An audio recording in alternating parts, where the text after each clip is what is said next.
السلام عليكم ورحمة الله وبركاته. الحمد لله الذي أنزل الفرقان وخلق الإنسان وعلمه القرآن، والصلاة والسلام على من كان خلقه القرآن. أما بعد، فأعوذ بالله من الشيطان الرجيم. بسم الله الرحمن الرحيم. يا أيها الذين آمنوا كتب عليكم الصيام كما كتب على الذين من قبلكم لعلكم تتقون. تمام تعریف، حمد و ثنا، پاکی اور بڑائی پاک اور بے عیب اللہ کی ذات ہے، جو ساری کائنات کا خالق، مالک، حاکم اور رازق. بعد ہم تمام کی جانب سے ہر آن ہر لحظہ تا ابد درود و سلام ہو سارے انبیاء کرام پر، خصوصاً خاتم النبیین، شفیع المذنبین، امام الانبیاء احمد مجتبی محمد مصطفیٰ صلی اللہ علیہ وسلم پر، کہ جن کو اللہ تبارک و تعالی نے کامل شریعت دے کر ہم سب کی ہدایت کے لیے اپنا آخری نبی بنا کر اس دنیا میں مبعوث فرمایا. ہمیں اور آپ کو ان کی امت میں جینا نصیب ہوا. نہایت ہی مبارک محفل ہے آج کی، اس لیے کہ بیک وقت دو چیزیں جمع ہو گئی. ایک تو وہ جو ابھی آپ نے سماعت فرمایا، وہ حفاظ جنہوں نے قرآن کریم حفظ کیا، مکمل کیا، اور وہ بھی مختصر سی مدت میں، کوئی 3 سال چند ماہ، کوئی 4 سال، کوئی 2 سال 10 ماہ. دوسرا استقبال رمضان کے تعلق سے، لیکن دونوں میں جو قدر مشترک چیز ہے وہ قرآن ہے. یہ وہ کتاب ہے جس کے تعلق سے ابھی شیخ محترم سے آپ نے سنا بھی کہ اللہ تبارک و تعالی اس کتاب کے ذریعے سے ہی قوموں کو بلند بھی کرتا ہے، اور جو قوم اس کتاب کو چھوڑ دے تو وہ ذلیل اور پست بھی ہو جاتی ہے. قرآن ایک ایسی کتاب ہے کہ اس کا تعلق جس چیز سے بھی ہوا، اللہ تبارک و تعالی نے اس کی شان کو بلند کر دیا. مہینے تو بہت سے آتے ہیں، 12 مہینے ہیں، ہر مہینے آتے ہیں، حتیٰ کہ ان میں وہ 4 مہینے بھی ہیں جن کے حرمت کا الگ سے ذکر کیا گیا ہے، لیکن کبھی اس کا استقبال نہیں ہوتا ہے. رمضان المبارک کا استقبال ہوتا ہے. کیوں ہوتا ہے؟ اس لیے کہ رمضان المبارک خود ایک خاص فضیلت والا مہینہ، اور اس بات پر اہل اسلام متفق ہیں کہ رمضان کی فضیلت قرآن کے نزول سے ہی ہے. اگر اس مہینے میں قرآن کا نزول نہ ہوتا، قرآن نازل نہ ہوتا، تو اس کی فضیلت بھی نہ ہوتی. تو گویا قرآن ہی کی فضیلت سے ہر چیز، آج کی محفل ان دونوں چیزوں کی وجہ سے بڑی مبارک ہے.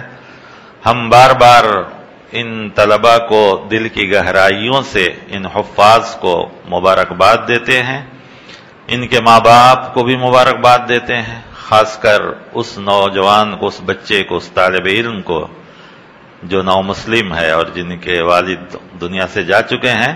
ہم دعا کریں گے کہ اللہ تبارک و تعالی ان کو ایمان پر قائم دائم رکھے، اور ان سارے بچوں کے لیے اللہ تبارک و تعالی اس قرآن کریم کو جو انہوں نے حفظ کیا، ان کے سینوں کو کشادہ فرمائے، ان کے حافظے کو مضبوط فرمائے، اور قرآن کا ساتھ اور ان کا سفر ہمیشہ جاری رہے. آپ حضرات کے لیے بھی اس میں بہت سی باتیں ہیں کہ حقیقت تو یہ ہے کہ اصل علم یہی ہے. باقی جو جتنے علوم ہیں وہ انسان کی ضرورت کو پوری کرتے ہیں. قرآن کا علم ہی اصل علم ہے. ہمیں سب سے پہلے اسی چیز کی طرف توجہ دینی چاہیے. خوش نصیب ہیں یہ بچے، یہ طلباء اور ان کے رشتہ دار، ان کے ماں باپ اور وہ حضرات جو یہ محنت کر رہے ہیں. اللہ تعالیٰ سب کو جزائے خیر عطا فرمائے، اور صاحب حیثیت لوگوں کو اس میں شرکت کرنے کی توفیق عطا فرمائے. اور رمضان یہ وہ مبارک مہینہ ہے کہ جس کی فضیلت ہر مسلمان کے اوپر ظاہر اور باہر. یہ وہ مہینہ جب آتا ہے تو ہر کس و ناقص اپنے آپ کو کسی نہ کسی طریقے سے اس مہینے سے لگاؤ پیدا کرنے کی کوشش کرتے ہیں. ساری باتیں آپ کے سامنے اس مختصر سے وقت میں شاید نہ آئے، اس لیے کہ عشاء 8:15 بجے 8:30 کتنے بجے؟ اچھا تاخیر ہو سکتی ہے. میں سوچ رہا تھا بچنے کے لیے، لیکن صدر صاحب کہہ رہے ہیں کہ عشاء تاخیر ہو سکتی ہے. انشاءاللہ کوئی بات نہیں، اللہ تعالیٰ صحیح بات کہلوائے، سچی بات کہلوائے، جس سے ہم سب کو فائدہ ہو، ایمان میں اضافہ ہو، عمل میں اخلاص پیدا ہو، اور اس ماہ مبارک کا صحیح قدر کرنے کی توفیق عطا فرمائے. رمضان کے جتنے مسائل، فضائل، تاریخ ہے، سب اللہ تعالیٰ نے قرآن کریم میں ایک ہی جگہ نقل کر دیا، اور وہ ہے سورۃ البقرہ میں. تو پہلی آیت جہاں سے رمضان روزے کے پورے فضائل مسائل بیان کیے گئے ہیں، اس کی پہلی آیت ہم نے آپ کے روبرو تلاوت کی ہے. اور اس میں سے بہت سی باتیں ہیں جو آنے والے جمعوں میں آپ دوسرے مقررین، خطیب، ان سارے لوگوں سے سنیں گے. مختصراً یہ کہ اللہ نے پہلی آیت میں رمضان کی تاریخ بیان کی، روزے کی تاریخ کہ یہ روزہ صرف امت محمدیہ کو نہیں دیا گیا، اس سے پہلے والی امت کو بھی دیا گیا ہے. یہ بتانا مقصود ہے کہ کوئی امت کا فرد جو اس روزے کو رکھنا چاہے مشکل نہ سمجھے، یہ نہ سمجھے کہ صرف آپ ہی کو یہ تکلیف دی گئی ہے یا آپ ہی کو یہ چیز دی گئی ہے. نہیں، ہم نے ہر امت کو دیا ہے، لیکن آپ سے پہلی والی امتیں اس میں کامیاب نہیں ہوئی. اب ہم کو یہ موقع دیا گیا ہے کہ آپ اس روزے کی حقیقت کو پا کر، اس رمضان کی حقیقت کو پا کر کامیابی حاصل کر لیجئے. اس لیے اللہ نے آخر میں کہا لعلکم تتقون، تاکہ وہ لوگ تو ناکام ہو گئے، اب آپ کم سے کم کامیاب ہو جائیں. تو روزے کا مقصد ہی سب سے پہلے تقوی ہے. قرآن کا مقصد بھی تقوی ہی ہے، ھدی للمتقین، اور روزے کا مقصد بھی انسان کے اندر تقوی پیدا کرنا ہے. روزہ جب فرض ہوا ہے تو اس کے کئی مراحل ہیں. ایک ہی وقت میں آج جو روزے کا وقت اور جو طریقہ ہے ایک مرحلے میں نہیں ہوا ہے، کئی مرحلے میں ہوئے. روزہ جیسا کہ آپ سورہ مریم پڑھیں گے تو وہاں ملتا ہے کہ حضرت مریم علیہ السلام کے بھی روزے کا ذکر ہے. احادیث میں جائیں گے تو حضرت داؤد علیہ السلام کے روزے کا ذکر ملتا ہے. آپ صلی اللہ علیہ وسلم فرماتے ہیں کہ سب سے بہتر روزہ داؤد علیہ السلام کا روزہ ہے، جو ایک دن روزہ رکھتے تھے، ایک دن افطار کرتے تھے. یعنی مہینے میں 15 دن روزہ رکھتے تھے، 15 دن افطار، سال بھر. تو معلوم ہوا کہ روزہ ہم سے پہلے بھی تھا. آج بھی جو اس قوموں کے ساتھ ہم اور آپ ہیں، ہر قوم میں روزے کا ذکر ملتا ہے. فرق یہ کہ طریقہ الگ ہو، اوقات الگ ہوں گے، مہینے الگ ہوں گے، طریقے الگ ہوں گے. کچھ لوگوں نے کچھ چیزوں کو نہ کھانا روزہ رکھا ہے، کچھ لوگوں نے جو ہے آگ پر پکی ہوئی چیزوں کو نہ کھانا روزہ، اور جوس وغیرہ پینے کو جو ہے روزے میں جائز رکھا ہے. جیسے کہ تمل میں بھی اس کے لیے لفظ موجود ہے اور وہ لوگ کرتے بھی ہیں. لیکن کہنے کا مطلب یہ کہ ہر قوم میں روزے کا حکم ہے. لہذا قرآن نے جو کہا کہ تم سے پہلے والی امت کو بھی دیا گیا ہے، تو گویا کہ صرف ہم ہی کو نہیں، پہلے والوں کو دیا گیا. وہ لوگ اس کا حق ادا نہیں کیے، تو اب ہم کو کہا گیا کہ کم سے کم آپ اس کا حق ادا کر دیں، تاکہ آپ تقوی کے مراحل کو، تقوی کی جو کیفیت ہونی چاہیے انسان کے اندر، اس کو پا لیں. تو پہلا مرحلہ روزے کا یہ تھا کہ اللہ تبارک و تعالیٰ نے ہر آدمی سے کہا کہ روزہ رکھو، اور اگر تم میں سے کوئی نہیں رکھنا چاہتا ہے تو فدیہ دے. دوسرا مرحلہ یہ آیا کہ صرف بیمار اور مسافر، بیماری کی حالت میں اور مسافر سفر کی حالت میں روزہ نہ رکھیں، باقی سارے لوگ روزہ رکھیں. جو قرآن کریم کی یاد آتی ہے کہ فمن شہد منکم الشہر فلیصمہ وَمَنْ كَانَ مَرِيضًا أَوْ عَلَى سَفَرٍ فَعِدَّةٌ مِنْ أَيَّامٍ أُخَرَ. یہ دوسرا مرحلہ آیا. تو اس مرحلے میں فدیہ والی بات چند لوگوں کے لیے رکھی گئی، جیسے کہ بہت ضعیف ہوں، دائم المریض ہوں، سال بھر ہی بیمار رہتے ہوں، اور واقعی مریض جو مرض ان کو بھوک برداشت نہ کرنے دیتی ہو، پیاس برداشت نہ کرنے دیتی ہو، یا کافی بوڑھے ہو چکے ہوں. اسی طریقے سے وہ خواتین جو مرد ہو یا خواتین جو بالکل ضعیفی کی حالت میں پہنچ چکے ہو، ان لوگوں کے لیے اب فدیہ رکھا گیا. لیکن اللہ تعالیٰ نے اس کے بعد ایک لفظ کہا، وَأَن تَصُومُوا خَيْرٌ لَكُمْ. اگر روزہ رکھیں گے تو آپ کے لیے بہت بہتر ہے. پہلے مرحلے میں روزہ یہ بھی تھا کہ آدمی شام کے وقت جو بھی کھایا پیا، جب نیند لگ گئی تو روزہ شروع ہو جاتا تھا، پھر دوسرے دن شام تک. اللہ تعالیٰ نے اس چیز کو بھی بدل دیا. روایتوں میں آتا ہے کہ چند صحابہ کرام سے، خصوصاً ایک صحابی تھے جن سے کام کاج میں تھے، کام کاج کر کے آئے تھے، تھکے تھے، کھانا بننے میں لیٹ ہوا، نیند لگ گئی تو اب روزہ کنٹینیو کرنا تھا. یہ واقعات سب آپ سنیں، اس لیے مختصراً کر رہا ہوں. تو پھر اللہ تعالیٰ نے اس کو بھی آسانی میں تبدیل کر دیا، اور اس کے بعد آخری مرحلہ رکھا گیا، یہی جو آج ہے کہ صبح صادق سے لے کر سورج غروب ہونے تک اب جو روزہ ہے وہ جو ہے آخری مرحلہ ہوا. تو گویا مختصراً یہ کہ اب ہر عاقل بالغ مسلمان پر، صحت مند پر، عاقل ہو، بالغ ہو، صحت مند ہو، اس کے اوپر روزہ فرض ہے. اگر بغیر کسی عذر کے انکار کیا تو کفر میں ہوگا، اور بغیر کسی عذر کے روزہ نہیں رکھے گا تو فاسق کہلائے گا. انکار دیکھیے، روزہ نہ رکھنا الگ بات ہے، انکار کرے گا روزے کا تو وہ کفر ہوگا، اس لیے کہ فرائض میں سے ایک ہے. اور بغیر کسی عذر کے نہیں رکھتا، کوئی عذر نہیں، نہ بیمار ہے، نہ مسافر ہے، کچھ بھی نہیں، نہ زیادہ بڑھاپا طاری ہو چکا ہے، اس کے باوجود بھی نہیں رکھتا ہے تو وہ فاسق و فاجر ہوگا. ہاں اگر بیمار ہے، مریض ہے یا مسافر ہے تو اس کو اجازت ہے کہ رمضان کے بعد جتنے روزے بیماری کی حالت میں چھوٹے ہیں اور جتنے روزے سفر کی حالت میں چھوٹے ہیں ان کو رمضان کے بعد رکھے. اللہ تبارک و تعالی نے خود آخر میں ایک بڑی اہم بات کہی، یرید اللہ بکم اليسر. اللہ روزہ فرض کر کے، یعنی تقریباً 12 گھنٹے، 14 گھنٹے، 15 گھنٹے موسم کے لحاظ سے، پھر ملکوں کے لحاظ سے بعض ملکوں میں 16-17 گھنٹے بھی روزہ ہوتا ہے.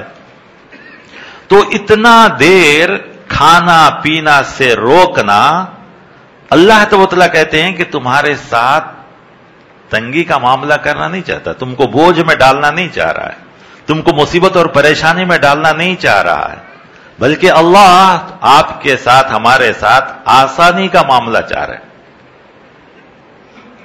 کیونکہ کسی بھی چیز کو حاصل کرنے کے لیے انسان کو کچھ نہ کچھ تکلیف اٹھانی پڑتی ہے. رب کی رضا کو حاصل کرنے کے لیے ہمیں اس روزے کے مہینے میں بھوک اور پیاس کی تکلیف اٹھانی پڑے گی. ہم اخبارات میں دیکھتے ہیں کہ روزانہ کہیں نہ کہیں کسی نہ کسی ملک میں لوگ اپنی بات منوانے کے لیے بھوک ہڑتال کرتے نہیں کرتے؟ اپنی بات منوانے کے لیے بھوک ہڑتال کرتے ہیں. ہم اللہ تعالیٰ سے اپنی بات منوانے کے لیے نہیں، اللہ کو راضی کرنے کے لیے بھوک اور پیاس کو برداشت کرتے ہیں. تو معلوم یہ ہوا کہ سامنے والے کو راضی کرنے کے لیے بھوک پیاس کو بند کرنا ہی سب سے بڑا ہتھیار ہے. اللہ تبارک و تعالیٰ نے ہتھیار تو نہیں بتلایا، بس اپنے بندے سے کہا کہ ایسے طریقے سے تم اپنے رب کے سامنے اپنی باتوں کو پیش کرو، اپنی عبادتوں کو پیش کرو. اب اس مہینے کے اندر کیا کیا چیزیں، تو بہرکیف یاد رکھیے کہ جو اب مریض نہیں ہے مسافر نہیں ہے، سفر کی حالت میں نہیں رہیں گے، یا کافی ضعیف نہیں ہیں، ان میں سے کسی کو بھی روزہ نہیں چھوڑنا چاہیے۔ بعض لوگ سوچتے ہیں کہ نہیں اتنے سال سے نہیں رکھے ہیں، اب رکھیں گے تو برداشت ہو گیا۔ نہیں، یاد رکھیے شریعت کا جو بھی قانون ہے انسان کی فطرت کے مطابق۔ 10 سال کی عمر میں رمضان یہ جو نماز کا حکم دیا گیا، کیوں؟ اس لیے کہ نماز کے لیے کوئی تکلیف کی بات نہیں ہے، بچہ پڑھ سکتا ہے 10 سال کا، لیکن روزہ 10 سال میں تو فرض نہیں کیا۔ اللہ تعالیٰ نے کہا کہ جب میچورڈ ہو جاتا ہے، بالغ ہو جاتا ہے 14-15 سال، اور 14-15 سال کا آدمی بھوک پیاس برداشت کر سکتا ہے، تو اللہ تعالیٰ خود حکمت کے مطابق۔ اور دوسری جگہ اللہ تعالیٰ کا اصول ہے کہ لا یکلف اللہ نفسا الا وسعها، کوئی بھی نفس جتنا تکلیف برداشت کر سکتی ہے تبھی اللہ تعالیٰ کوئی قانون بناتے۔ اگر انسان برداشت نہیں کر سکتا تو اللہ تعالیٰ قانون نہیں بناتا۔ چونکہ مریض، بیمار اور مسافر اس کو برداشت نہیں کر سکتا، ضعیف العمر بوڑھے لوگ اس کو برداشت نہیں کر سکتے، تو ان کو رخصت دے دیا۔ اب معلوم ہوا کہ ان کے علاوہ جو بھی ہیں سب برداشت کر سکتے ہیں۔ اگر کوئی نہیں روزہ رکھ رہا ہے تو وہ اپنے نفس کے دھوکے میں مبتلا، لہذا ان کو ان چیزوں سے بچنا چاہیے۔ آپ یہ نہ سمجھیے کہ اللہ ہم کو بھوکا اور پیاسا رکھ کے ہم کو تکلیف میں ڈالنا چاہ رہا ہے، ایسی بات رہتی تو اللہ تعالیٰ قرآن کریم میں اسی مسائل کو بیان کرتے ہوئے آخر میں کہا یرید اللہ بکم اليسر، اللہ تمہارے ساتھ آسانی ہے۔ اگر آسانی کا معاملہ نہیں چاہتا تو اللہ تعالیٰ شروع دور کا روزہ جو تھا کہ شام میں جب کھا لو پی لو تو پھر وہیں سے روزہ شروع ہو جاتا اور پھر ہم کو کرنا پڑتا، لیکن نہیں، اللہ نے اس میں بھی آسانی پیدا کر دیا، جتنا آسانی کرنا تھا اللہ تبارک تعالیٰ نے کو۔ اور اللہ تعالیٰ کی یہ بھی ایک بڑی مصلحت ہے کہ روزوں کو عربی مہینے کے حساب سے رکھا، اور آپ جانتے ہیں کہ عربی مہینے بدلتے رہتے۔ چند سال پہلے ہم ایک دم نارمل سیزن میں تھے، نہ گرمی نہ ٹھنڈی، اس سے پہلے برسات، اس سے پہلے ٹھنڈی۔ خیر مدراس میں تو ٹھنڈی آتی ہی نہیں ہے، یہاں تو پہلے ہی مشہور ہے کہ 8 مہینہ گرم، 4 مہینہ بہت ہی گرم، تو یہاں تو ٹھنڈی آتی نہیں، وہ ٹھنڈے ملکوں کے لوگوں کے لیے۔ تو مدراس اب آ گیا بالکل گرمی میں۔ شاید آپ سمجھتے ہوں گے کہ ہم ہی لوگ بہت سے گرمی میں، نہیں، اس سے بھی زیادہ گرم علاقے ہیں، اور ہمارے یہاں تو صرف گرمی ہے، وقت اتنا نہیں ہے۔ بعض ایسے بھی ملائکے جو 18-19 گھنٹے بھی روزہ رکھتے ہیں لوگ، ساتھ ساتھ گرمی بھی ہے، تو وہاں بھی لوگ رکھتے ہیں۔ گویا ہم مسلمان اللہ تعالیٰ سے کہتے ہیں کہ اللہ آپ جس موسم میں بھی ہم سے کہیں، سردی میں موقع دیے اس میں بھی ہم رکھ لیے، برسات میں موقع دیے اس میں بھی ہم رکھ لیے، اب گرمی کے موسم میں آزما رہے ہیں اللہ، اس وقت بھی طاقت اور قوت دینے والے آپ ہی ہیں، اللہ ہی طاقت اور قوت دے گا۔ ارادہ ہونا چاہیے، پکا ارادہ ہونا۔ انسان اپنی طاقت اور قوت سے کچھ نہیں کرتا، وہ بولتے ہیں نا ول پاور، یعنی انسان کا ارادہ سب کچھ۔ آپ دیکھتے ہیں آج کل ایک نیا دوڑ شروع ہوا ہے، کئی 100 لوگ مل کے دوڑتے ہیں نا، میراتھن جس کو کہا جاتا ہے۔ کتنے کلومیٹر؟ 5 kilometre, 10 kilometre. ایک انسان دوڑ سکتا ہے کیا 5-10 کلومیٹر؟ پھر کوئی سے دوڑتے ہیں وہ لوگ؟ وہ ول پاور کی وجہ سے دوڑتے ہیں، یقین ان کو ہوتا ہے، ایک شوق ہوتا ہے، ایک جذبہ ہوتا ہے، تبھی دوڑتا، ورنہ ایک انسان سے کہا جائے اتنا دور دوڑنے کے لیے تو کوئی نہیں دوڑے گا۔ تو جب معمولی چیز کا ایک ریکارڈ بنانے کے لیے لوگ اتنے لمبے لمبے دوڑ لگاتے ہیں جو انسان کی طاقت اور قوت سے باہر ہے، تو ہمارے اور آپ کے لیے کون سی بڑی چیز ہے جو چند گھنٹے، اور وہ بھی ہم اور آپ تو صرف وقت بدلتے ہیں نا، کھانے پینے کا وقت بدلتے ہیں، کھانے میں تو کوئی کمی نہیں ہوتی ہے، بلکہ بہترین سے بہترین غذا، اچھے سے اچھے لوازمات ماشاءاللہ ہم رمضان میں ہی کھاتے ہیں، تھوڑا سا وقت بدلتا ہے۔ جتنی قیمتی غذائیں، اچھے اچھے فروٹس، اچھے اچھے جو ہے جس کے اندر غذائیت پائی جاتی ہے، وہ سب رمضان میں ہی ہم لوگ کھاتے ہیں۔ ایک صاحب تھے جو کہتے تھے حضرت سحری میں تو بالکل کھایا ہی نہیں جاتا۔ اچھا بھائی کیا کھاتے ہیں؟ بس 2 روٹی، تھوڑا سا چاول، 1 موز اور 1 گلاس دودھ، اس سے زیادہ تو کھایا ہی نہیں جاتا۔ یہ دیکھیے، یہ بس ہے، بالکل تھوڑا ہے یہ۔ تو لوگوں کا ایک انداز ہے کہ صرف وقت بدل لیتے ہیں، ورنہ تو ساری چیزیں جو ہے ہم کھاتے ہی ہیں، لہذا یہ بہانے اور ساری چیزوں کو چھوڑنا چاہیے کہ نہیں روزہ اتنے گھنٹے کا ہے، یہ اتنا لمبا اتنا نہیں. اللہ تعالیٰ خود کہتے ہیں کہ تمہارے لیے آسانی ہے. تو سب سے پہلی چیز جو اس مہینے میں ہم کو کرنا ہے وہ ہے رمضان. ایک چیز اور غور کیجئے، کبھی کبھی ایسا ہوتا ہے فیملی میں کئی لوگ ہیں، مرد ہیں، خواتین ہیں، بچے ہیں. کبھی مرد تیار ہو جاتا ہے کہ نہیں اس سال سارے رمضان کا واقعی جو حق ہے، جو اس کا استطاعت ہے، جو اس کا مقصد ہے، جو اس کا کورس ہے، اس کو پورا کرے گا. تو کبھی عورت کی طرف سے سپورٹ نہیں ملتا ہے، یا کبھی عورت تیار ہو جاتی ہے مرد کی طرف سے سپورٹ نہیں ملتا ہے، کبھی دونوں تیار ہو جاتے ہیں تو بچوں کی طرف سے سپورٹ نہیں ملتا. تو ایک چیز یاد رکھیے کہ ہمارے گھر میں کوئی اہم کام ہونا رہتا ہے تو ہم کیا کرتے ہیں؟ پہلے ہی ہم لوگ سب کوئی بیٹھتے ہیں، میاں بیوی بیٹھتے ہیں، بچے بڑے ہیں تو ان کو بھی شامل کرتے ہیں اور پروگرام بناتے ہیں کہ اس کو ایسے کرنا سے. رمضان سے پہلے ہم کو بھی ایسا کرنا چاہیے کہ ہم میں سے کوئی کسی کی عبادت میں کوئی ڈسٹرب نہ کرے، کسی کی وجہ سے کسی کو خلل نہ پڑے. سب مل کر کے ایک ایسا ماحول بنا لیں، گھر کا ماحول، کہ ایک دم نیکی کا ماحول ہو، عبادت کا ماحول ہو، ذکر و اذکار کا ماحول ہو، قرآن کی تلاوت کا ماحول. ہر آدمی وقت ہوتے ہی تیار ہو جائے اس نیکی کے لیے، کوئی کسی کو کوئی ڈسٹرب نہ کرے، کسی کی وجہ سے کسی کی عبادت میں کوئی خلل نہ پڑے. اس طریقے سے بھی اپنے آپ کو ذہنی طور پہ بھی تیار کرنا چاہیے. یہ بہت بڑی چیز ہے اور یہ بہت ضروری چیز ہے. کچھ چیزیں جو رمضان میں کرنے کے پہلے ہی کر کے ختم کر لیجئے. سال بھر تو ہم محنت کرتے ہی ہیں اس پیٹ کے لیے بے حساب، لیکن کیا ہم نے سوچا کہ اس پیٹ سے بڑا یہ بھی ایک جہنم ہے، لیکن اس سے بڑا جہنم تو وہ ہے جس سے بچنے کے لیے روزے کو رکھا گیا. کہا گیا کہ روزہ جو ہے ڈھال ہے تمہارے لیے جو جہنم سے بچانے والی ہے اور جنت کی طرف لے جانے والی ہے. سارے عبادتیں لیکن خصوصاً روزے کے لیے کہا گیا ہے کہ یہ تمہارے لیے ڈھال ہے جو جہنم سے بچائے گی. اور اللہ تعالیٰ اس مہینے میں جہنم کو بند کر دیتا. کیوں؟ اس لیے کہ اس کو پسند نہیں کہ میرا ایک روزہ دار کسی بھی طریقے سے جہنم میں جانے پائے، بلکہ وہ جائے تو جنت کے اندر جائے. تو پہلی چیز اس مہینے میں ہم تیار کریں، ارادہ کریں، پختہ ارادہ کہ ہم سے ایک روزہ بھی کسی حالت میں چھوٹنے نہ پائے. پوری طریقے سے کوشش، گھر کے سارے افراد جتنے لوگوں کے اوپر روزہ فرض ہے سب تہیہ کر لیں، ارادہ کر لیں کہ ہم اس سال پورے کے پورے روزے رکھیں گے. یقیناً ارادہ کریں گے اللہ تبارک و تعالیٰ کی معیت بھی ان کے ساتھ ہوگی. دوسری چیز اس مہینے میں قرآن کریم جو اصل اس مہینے کی جان ہے، روح ہے، اور اسی کی وجہ سے ساری فضیلتیں ہیں. جو اس رمضان کے مہینے کی جو مقدس رات لیلۃ القدر کہلاتی ہے وہ بھی رمضان قرآن کی وجہ سے ہی ہے. قرآن کا سفر ہمارا تیز ہونا چاہیے. آپ اگر پہلے روزانہ ایک پیج پڑھتے تھے، ایک رکوع پڑھتے تھے، اس مہینے میں روزانہ زیادہ ہونا چاہیے. خود سے بھی پڑھنے کا. تراویح میں تو آپ سنیں گے ماشاءاللہ، آپ سب سے امید ہے مجھے کہ آپ لوگ سب تراویح میں شریک ہوتے ہیں، اس لیے میں تراویح کی بات نہیں کر رہا، وہ تو آپ آئیں گے ہی، مجھے پورا یقین ہے. خود سے بھی پڑھنا چاہیے.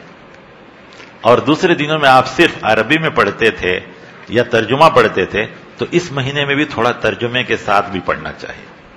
قرآن کو سمجھنا بھی ضروری ہے. قرآن کا تعلق ہمارا ہر طرح سے ہونا چاہیے. تراویح میں بھی سنیے، خود سے پڑھیے، خلاصے ہوتے ہیں تو وہ بھی سنیے.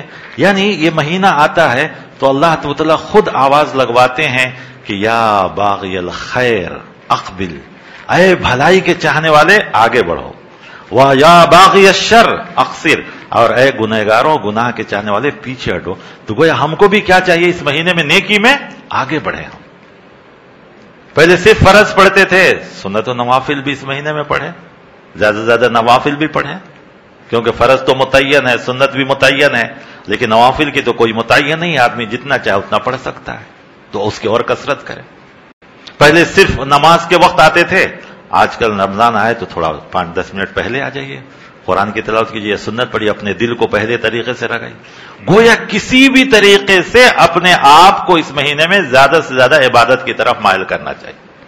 تو عبادتوں کے تعلق سے بھی اور اس کے بعد قرآن کے تعلق. کیوں کہ اللہ تعالیٰ نے جب رمضان کا ذکر کیا تو اس میں وہ بھی کہا ہے کہ شہر رمضان الذی انزل فیہ القرآن، کہ رمضان ہی کا وہ مہینہ ہے جس میں قرآن نازل ہوا. اسی لیے آپ صلی اللہ علیہ وسلم بھی ہمیشہ قرآن سناتے تھے، اور آخری سال تو آپ نے 2 بار حضرت جبرائیل علیہ السلام کو قرآن سنایا. تو معلوم ہوا کہ ہم کو بھی زیادہ سے زیادہ اس مہینے میں قرآن سنیں بھی، سنائیں بھی، پڑھیں بھی، دوسروں کے ساتھ پڑھوائیں، سب کچھ نا. گھر میں بھی ایک ماحول بنائیے، سب کوئی بیٹھے پڑھے.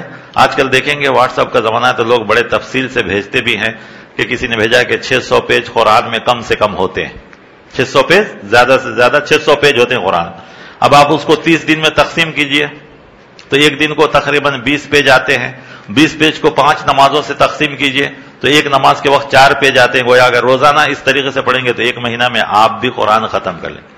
لیکن آپ چاہیں تو اس سے زیادہ بھی کر سکتے ہیں. تراویح میں تو سنیں گے ہی، پڑھیے اور تھوڑا سمجھنے کی بھی کوشش، اس لیے کہ قرآن کا 3 حق ہے: پڑھنا، سمجھنا، عمل کرنا. تینوں حق ادا کرنا چاہیے. پڑھنا بھی ہے، سمجھنا بھی ہے اور عمل بھی ہے. الحمدللہ عمل کر رہے ہیں. سمجھ کے کریں گے تو اور بھی آپ کے دلوں کو اطمینان اور خوشی محسوس ہوگی، اور بھی یقین پیدا ہوگا اللہ کے اوپر، اور بھی آپ کی عبادت میں خلوص پیدا ہوگی، للہیت پیدا ہوگی، اور اس کا اثر بھی آپ اپنی زندگی میں دیکھیں گے کہ ایک عجیب سی تبدیلی آئے گی. آپ کو ایک عجیب سا سکون محسوس ہوگا اگر سمجھ کے عمل کریں گے. تو آدمی عمل تو کر رہا ہے لیکن سمجھ کے اس کے مقاصد کو سمجھ کر عمل کریں گے تو ہمیں اور آپ کو اور بھی یقین پیدا ہو. تو دوسری چیز قرآن ہے. تیسری چیز آپ دیکھیں گے کہ قرآن کے رمضان کے جو مسائل اور فضائل ذکر کیے گئے ہیں اس میں اللہ تعالیٰ ایک اور آیت لائیں، وہ ہے وَإِذَا سَأَلَكَ عِبَادِي عَنِّي فَإِنِّي قَرِيبٌ أُجِيبُ دَعْوَةَ الدَّاعِ. گویا اس آیت میں 5 مرتبہ اللہ تبارک و تعالیٰ اپنی قربت بندوں سے قریب کرتے ہیں. پوچھتے ہیں کہ میرے بندے میرے بارے میں پوچھے کہ میں کہاں ہوں تو کہیے کہ میں بہت قریب ہوں. یعنی بار بار اللہ تعالیٰ اپنے بندوں کی قربت کو ظاہر کرتے. جیسے کہ ایک آدمی کہتا ہے میں گھر جا رہا ہوں، میں آفس جا رہا ہوں، لیکن ایک آدمی کہتا ہے میں میرے گھر کو جا رہا ہوں، میری آفس کو جا رہا ہوں. دونوں میں فرق ہے یا نہیں؟ جب میری کہتا ہے تو گویا کہ وہ اپنے آپ کو اس گھر سے، اس آفس سے محبت کا اظہار کرتا ہے. اللہ تعالیٰ بھی اسی طرح اس آیت میں اپنے بندے سے قربت اور محبت کا اظہار 5 بار کرتے ہیں کہ اے نبی آپ سے میرے بندے میرے بارے میں پوچھیں کہ میں کہاں ہوں تو کہہ دیجئے کہ میں بالکل قریب ہوں. تو گویا اللہ کثرت سے چاہتا ہے کہ اس مہینے میں بندے رب سے قریب ہوں، اور قریب ہوں گے عبادت اور دعا سے بھی. گویا اس مہینے میں ایک چیز دعا بھی ہے، کثرت سے دعا بھی کرنی چاہیے. اور خود اللہ تعالیٰ اس مہینے کے آخری راتوں میں فرشتوں سے بھی آواز لگواتا ہے کہ ہے کوئی بیمار جس کو میں شفا دوں، ہے کوئی روزی کا طلبگار جس کو میں روزی دوں، ہے کوئی پریشان حال جس کی پریشانی کو میں دور کروں. اس کا مطلب کہ اللہ تعالیٰ خود چاہتے ہیں کہ بندہ اپنی جو جو ضرورتیں ہیں اس مہینے میں منوا لے. اور ایک حدیث کے اندر یہ بھی آیا کہ ہر دن ہر بندے کی ایک ایک دعا قبول ہوتی ہے. تو ہم اپنے آپ کو دعاؤں کے لیے، دعاؤں کے بہت سے اوقات ہیں، خصوصاً رمضان میں، سحر کے وقت، آخری رات کے حصے میں، افطار کے وقت، اس وقت بھی اپنے آپ کو، گرچہ کہ وہ وقت ہمارا بیکار ضائع جاتا ہے کہ گنجی برابر ہے یا نہیں، گاڑی ہے یا نہیں، اس میں ہمارا وقت چلا جاتا ہے. بونڈے برابر نہیں، کون سے دکان کے ہیں، کہاں سے منگائے ہیں، وہاں سے منگاتے تو بڑا اچھا ہوتا ہے، یہاں سے لیتے تو بڑا اچھا ہوتا ہے. اس میں نہیں جانا چاہیے. کتنا قیمتی وقت اور کتنی بیکار چیزوں میں ہم ضائع کر دیتے. ہمیں اس وقت کی قدر کرنی چاہیے، رمضان کا ایک ایک لحظہ بھی. بعض لوگوں نے لکھا ہے کہ کتنے ایسے اللہ کے بندے ہیں جو کئی کئی مہینہ دعا کرتے تھے رمضان کی آمد کے لیے، اور جب رمضان ہو جاتا تھا تو اپنی عبادتوں کو قبول کروانے کے لیے دعا میں گزار دیتے تھے. اب ہم لوگوں کے پاس اتنا وقت نہیں، تو کم سے کم رمضان میں تو کر سکتے ہیں، رمضان میں تو کرنا چاہیے. تو اس مہینے میں روزے کے علاوہ قرآن کے بعد دعا یہ بھی ہے. ذکر و اذکار، کثرت سے ذکر و اذکار ہے. پھر اس کے بعد جب یہ مہینہ آتا تھا تو ہم سب کے نبی، پیارے نبی محمد رسول اللہ صلی اللہ علیہ وسلم صدقات و خیرات میں بھی بڑے آگے ہوتے تھے. حدیث کے اندر الفاظ آئے کہ ہوا سے بھی زیادہ تیزی کے ساتھ، ہوا جتنی تیز رفتار سے چلتی ہے اس سے زیادہ تیزی کے ساتھ آپ صلی اللہ علیہ وسلم صدقات و خیرات پہ نکلتے تھے. تو گویا مال کی طرف بھی تھوڑا توجہ دینا چاہیے کہ غریب، مسکین، فقیر، محتاج، دینی اداروں اور جو بھی ضرورت مند لوگ ہیں، اسی لیے بہت سے مسلمان، ساری دنیا کے مسلمان، اور رمضان میں ہی زکوٰۃ بھی نکالتے ہیں اور دوسری چیزیں بھی، صدقات و خیرات اور جو نیکیاں، مالی عبادتیں جو ہے، بدنی عبادت تو روزہ ہے ہی ہے، عبادت ہے ہی ہے، ذکر و اذکار ہے، دعائیں ہیں، سب ہیں. مالی عبادتیں بھی اس مہینے میں ہونی چاہیے. گویا عبادت کے جو 3 طریقے ہیں، مالی، بدنی اور قولی، ان تینوں کو پوری طریقے سے عبادت میں لگا دینا ہے. اب بہت سے لوگ دیکھیں گے کہ میں نے جو ایک حدیث آپ کے سامنے سنا کہ جب رمضان کا مہینہ آتا ہے تو اللہ تعالیٰ خود اعلان کرواتے ہیں کہ اے بھلائی کے چاہنے والے آگے بڑھو اور اے برائی کے چاہنے والے پیچھے ہٹو. اب ہو سکتا ہے کوئی بھائی کہیں کہ میری تو عمر اتنی ہو گئی، میں نے آج تک کبھی سنا ہی نہیں. تو ہر چیز سننا ضروری نہیں ہے. بہت سی چیزوں ہم آنکھوں سے بھی دیکھتے ہیں، بہت سی چیزیں ہم آنکھ سے بھی دیکھتے ہیں. یقیناً دیکھیے گا رمضان کا مہینہ جب آتا ہے تو جو لوگ اس کی قدر کرتے ہیں وہ سال بھر بھی اچھے رہتے ہیں، لیکن جو رمضان میں نہیں سدھرا وہ کبھی بھی نہیں سدھرتا. اس لیے کہ اس مہینے میں وہ حدیث بھی ہے کہ صفدت الشیاطین ومردت الجن، کہ اس مہینے میں جس کے نام پر ہم لوگ سب کچھ کرتے ہیں، یعنی کرتے تو ہم ہیں لیکن کہہ دیتے ہیں کہ شیطان بہکا دیا. تو اللہ تعالیٰ نے کیا کیا اس مہینے میں اس کو بھی بیڑی لگا گیا. اب کہ تو کس کا بہانہ بنائے گا؟ چل 11 مہینے تو بہانہ کیا کہ شیطان بھلا دیا، شیطان دھوکے میں ڈال دیا، شیطان بہکا دیا. اللہ نے اس مہینے میں اس کو بھی بیڑی پہنا دیا کہ اب میرا بندہ کس کا بہانہ کرے گا. گویا آدھا دشمن تو اللہ تعالیٰ نے روک دیا. اب آدھے دشمن کو بھی ہم اس مہینے میں کنٹرول نہیں کریں گے تو پھر کبھی نہیں کر سکتے. تو لہذا ہمیں چاہیے کہ اس مہینے میں سارے بہانوں سے بچ جائیں، کوئی بہانہ نہیں ہونا چاہیے. ان سب چیزوں سے ہم کو بچنا چاہیے اور ہمارا زیادہ سے زیادہ وقت اللہ تبارک و تعالیٰ کی فرما برداری، اس کی رضا، اور اس مہینے کا جو مقصد ہے، اصل چیز معمولی چیز نہیں. ہمیں دعا کرنی چاہیے بار بار کہ اللہ اس مہینے کا جو مقصد ہے اس کو پورا کرنے کی توفیق عطا فرما. اللہ ہی سے مانگنا چاہیے طاقت اور قوت. آپ صلی اللہ علیہ وسلم جب طائف جاتے ہیں اور وہاں آپ کے ساتھ جب حالات ہوتے ہیں تو آپ وہاں ایک دعا کرتے ہیں. اس میں آپ صلی اللہ علیہ وسلم خود کہتے ہیں انما اشکو ضعف قوتی وقلت حیلتی. آپ صلی اللہ علیہ وسلم خود اپنی کم طاقتی کا دشمن کے مقابلے میں یا جو کچھ ان کو تکلیف ہوئی اللہ سے شکایت کر رہے ہیں.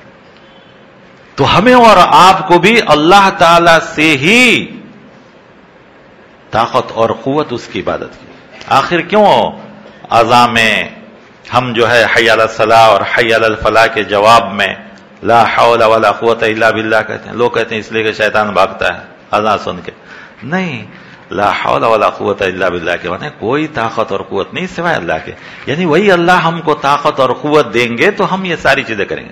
لیکن اس کا ایک دوسرا غلط مطلب بھی نہیں لینا چاہیے کہ ایک آدمی کہے کہ نہیں اللہ مجھے طاقت نہیں دے رہا اس لیے میں نہیں. اللہ طاقت دیا ہے تبھی فرض کیا، اگر طاقت نہیں دیا ہوتا تو فرض نہیں کرتا. کیونکہ جن کے اوپر رخصت تھی جو نہیں کر سکتے ان کو تو پہلے ہی اللہ نے رخصت دے دیا ہے. اس کے علاوہ کوئی آدمی ایسا بہانہ نہ کرے.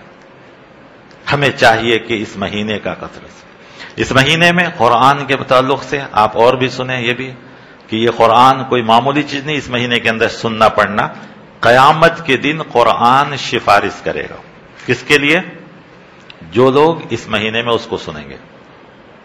قرآن کہے گا کہ یا ربی انی منعتہ النوم باللیل، کہ میں میرے پڑھنے اور سننے کی وجہ سے یہ رات میں جاگتا تھا. قیام اللیل، صلاۃ اللیل، تراویح جو بھی کہیے، اس میں یہ جاگ رہا تھا. حالانکہ ہم کتنا جاگتے ہیں، معمول تو جو سونے کا ہوتا ہے اتنا ہی ہوتا ہے.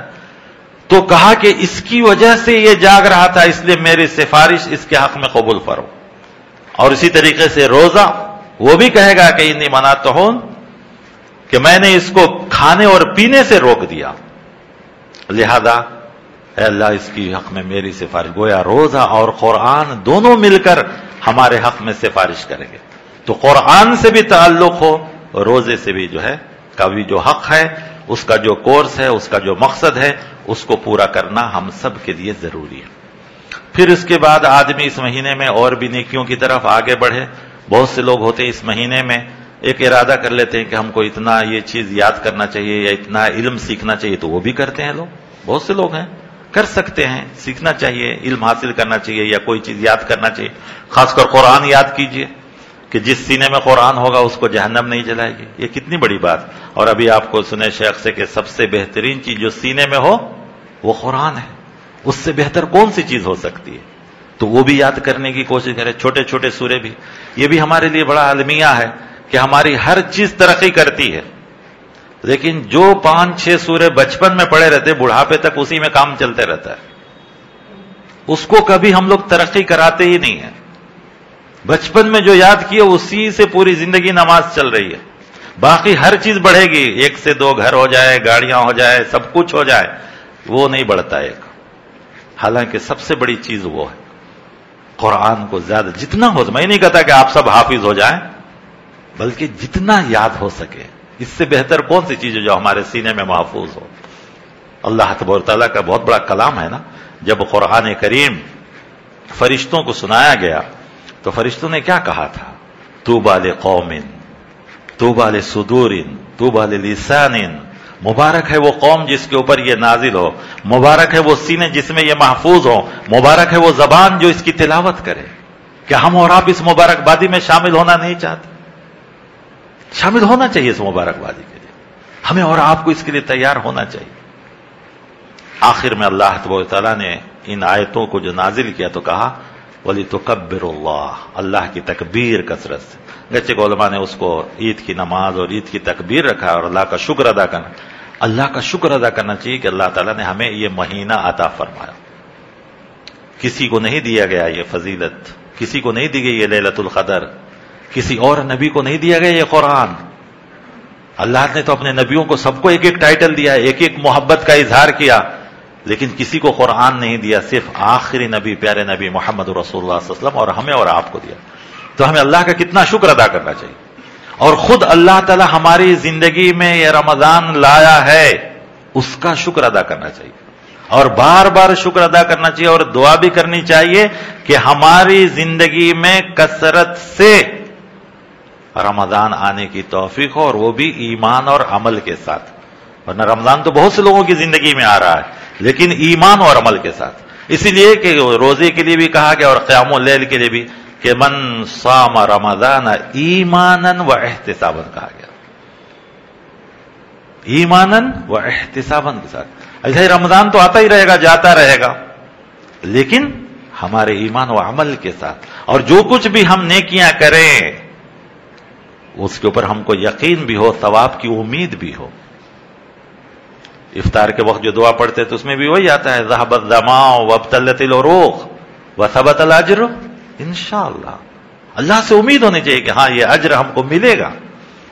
اللہ کے رسول صلی اللہ علیہ وسلم فرماتے کل عمل ابن آدم لہو، کہ ابن آدم کا عمل اس کے لیے ہے. کسی کی نیکی 10 گنا ہے، کسی کی 700 گنا ہے، الا الصوم، لیکن روزہ صرف اللہ کے لیے. الصوم لی وانا اجزی بہ، کہ روزہ اللہ کے لیے ہے اور اللہ تبارک تعالیٰ ہی اس کا بدلہ عطا فرمائیں گے، کسی اور کو نہیں. کتنی بڑی نہیں. کیوں؟ اس میں ایک اور چیز معلوم ہوتی ہے کہ ہر عبادت ظاہر ہو جاتی ہے، انسانوں کو بھی دیکھنے میں آ جاتا ہے، سب کچھ ہے، لیکن روزہ ایک ایسی عبادت ہے جو صرف اور صرف اللہ ہی کو معلوم. خود انسان کو بھی کبھی کبھی معلوم نہیں ہوگا کہ اس کا روزہ باقی ہے یا نہیں. وہ کب معلوم ہوگا؟ جیسے کہ اب دیکھ لیے کہ آپ نے رمضان کی اتنی فضیلت ہے، ساری چیزیں ہیں، سفارش کریں گے، سب کچھ ہے، تو آپ جانتے ہیں کہ جو چیز بہت بڑی ہوتی ہے اس کو بہت حفاظت سے بھی رکھنا پڑتا ہے، کیونکہ تھوڑی سی بھی کوئی چیز اس کو خراب کر دیتی ہے. تو اب روزے کو خراب کرنے والی چیزوں کو ذرا دیکھیں جس کو ہم اور آپ خراب نہیں سمجھتے. سب سے پہلے آپ صلی اللہ علیہ وسلم فرماتے ہیں کہ روزہ ایسے تو بھوک پیاس شہوت نفس کو روکنے کا نام ہے، ساتھ ہی ساتھ یہ بھی بتلایا گیا کہ من لم یدع قول الزور والعمل به فلیس للہ حاجۃ ان یدع طعامہ وشرابہ. بیکار بات، جھوٹ، بیکار کام، لہو و لعب، ان سب چیزوں سے بچنے کا نام بھی روزہ ہے. بہت سے لوگوں کو رمضان میں بڑے عجیب عجیب سوال کرتے ہیں، بال کٹا سکتے کیا، ناخن کٹا سکتے کیا، سر میں تیل ڈال سکتے کیا. کوئی یہ نہیں پوچھتا ہے جھوٹ بول سکتے کیا، اسے بھی روزہ ٹوٹتا ہے کیا، کوئی نہیں پوچھتا ہے. بیکار بات کرے تو روزہ ٹوٹتا ہے کیا، کوئی نہیں. حالانکہ اس کا ذکر ہے، جبکہ وہ بال کا، ناخن کا، تیل ڈالنے کا، اس کا کہیں بھی ذکر، اس سے روزے کو کوئی فرق نہیں. ہمارے سر کے بال روزے نہیں رہتے، ہمارے ناخن روزے نہیں رہتے، جسم روزہ رہتا ہے. زبان کو کنٹرول، آنکھوں کا کنٹرول، بھوک اور پیاس اور شہوت نفس کا کنٹرول، ان سب چیزوں کا نام روزہ ہے. لیکن آپ دیکھیں گے کہ رمضان میں گپ شپ زیادہ ہوتا ہے.